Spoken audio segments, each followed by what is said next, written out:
2025-এর বইমেলা, ভূমি প্রকাশের স্টলে গেলাম।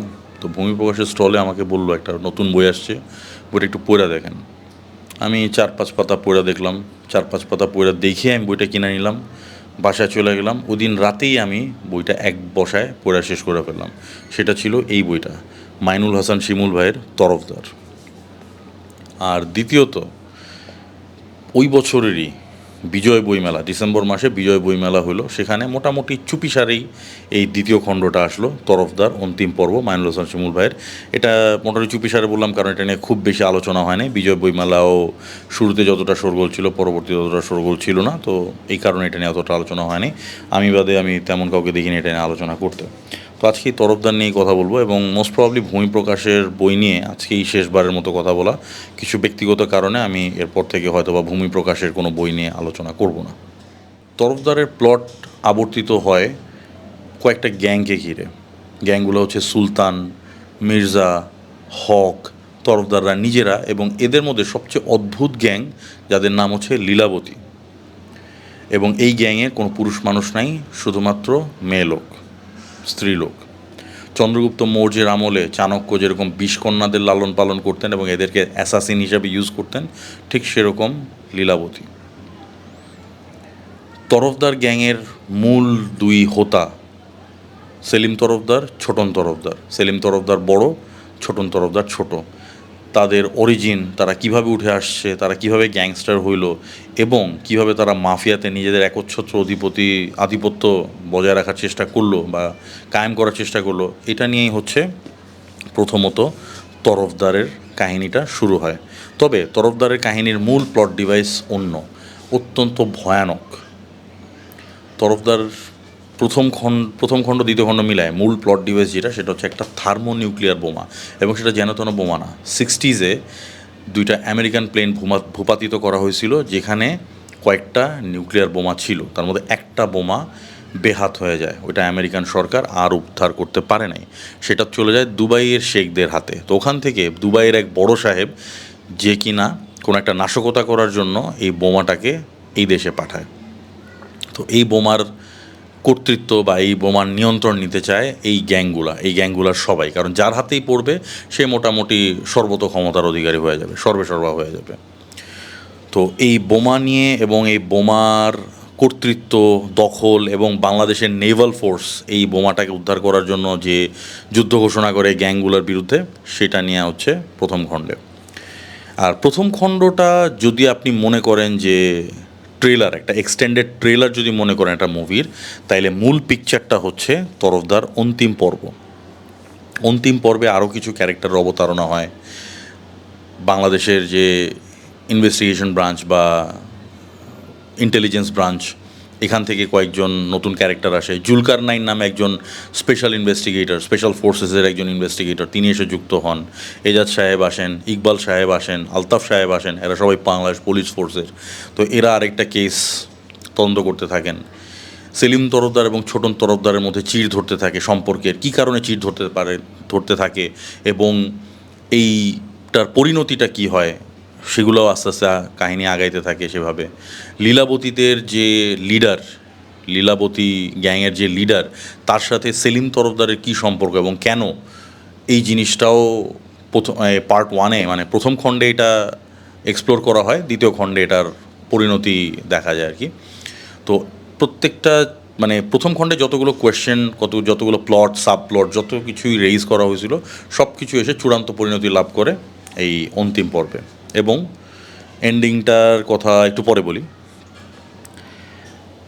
আর এর মধ্যে অন্যান্য যে গ্যাংগুলো, তারাও তাদের মতো পর্যালোচনা, তাদের মতো প্রচেষ্টা চালায় যেতে থাকে ওই বোমাটা হস্তগত করার জন্য।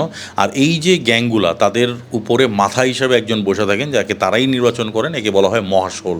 এই যে টেবিল, এই গ্যাংস্টারদের যে টেবিল এবং এদের যে সংঘ, এই সংঘের মূল হচ্ছেন মহাশোল। ওনার দায়িত্বই হচ্ছে এই গ্যাংগুলোর মধ্যে কোনো বিবাদ হলে মিটাইয়া দেওয়া।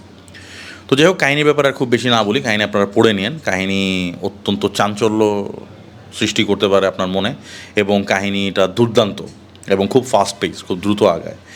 এখন আসি যে এই এত থ্রিলার বা এত মৌলিক থ্রিলারের ভিড়ে এইটা কেন পড়বেন, তরফদার কেন পড়বেন।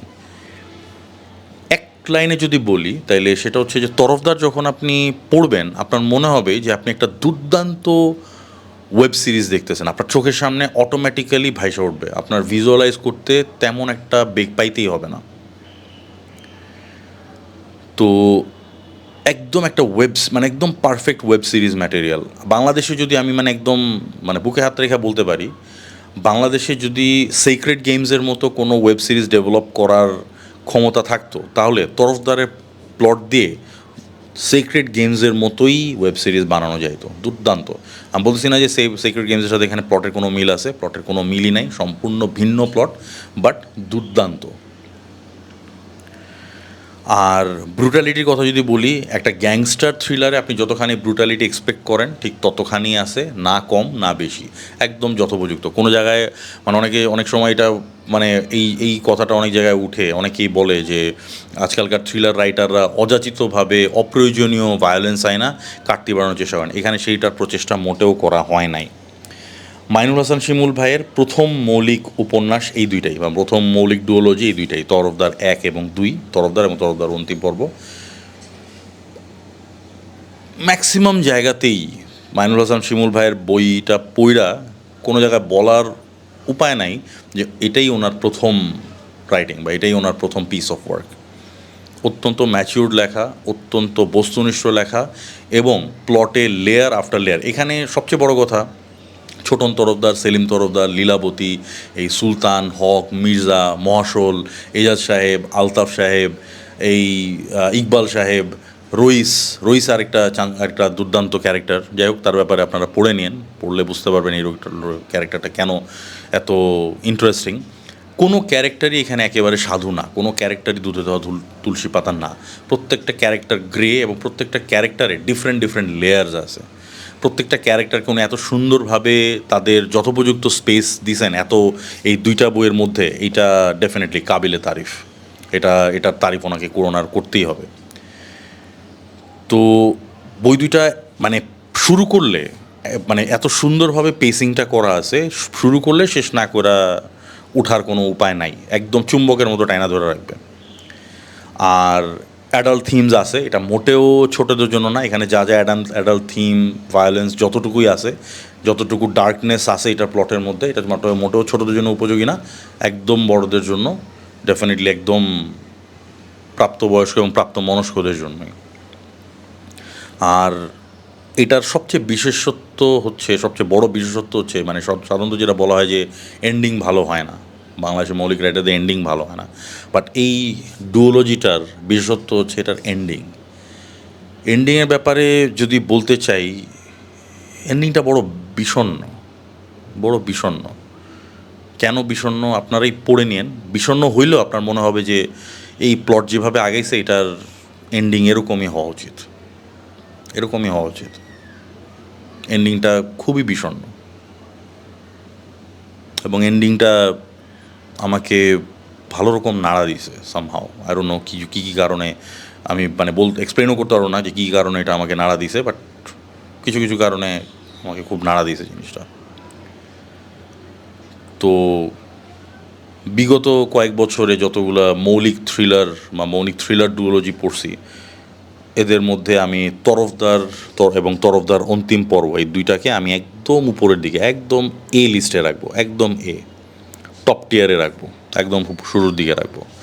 এবং ফ্যান্টাস্টিক, এবং নেভাল ওয়ারফেয়ার, অস্ত্রশস্ত্রের ব্যবহার, অস্ত্রশস্ত্রের বর্ণনা, সব মিলায় এবং একটা গ্যাং ভিতর থেকে কীভাবে অপারেট করতে পারে, গ্যাংয়ের ভিতরে ইনফিলট্রেশন, এসপিওনাজ কীভাবে হতে পারে, এই সব জিনিসগুলো এত সুন্দরভাবে এক্সপ্লোর করছেন।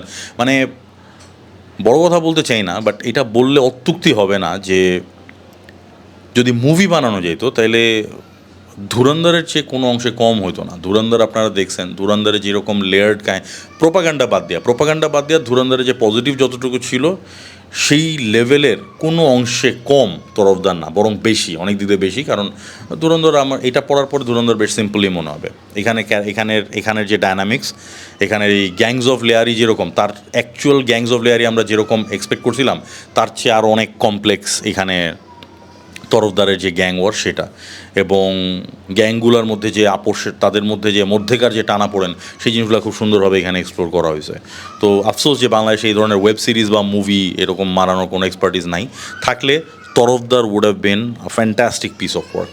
তরফদার দেখার মতো একটা জিনিস হতো। আপাতত এটা অবশ্যই পড়ার মতো জিনিস এবং আমার তরফ থেকে হাইলি হাইলি হাইলি রেকমেন্ডেড।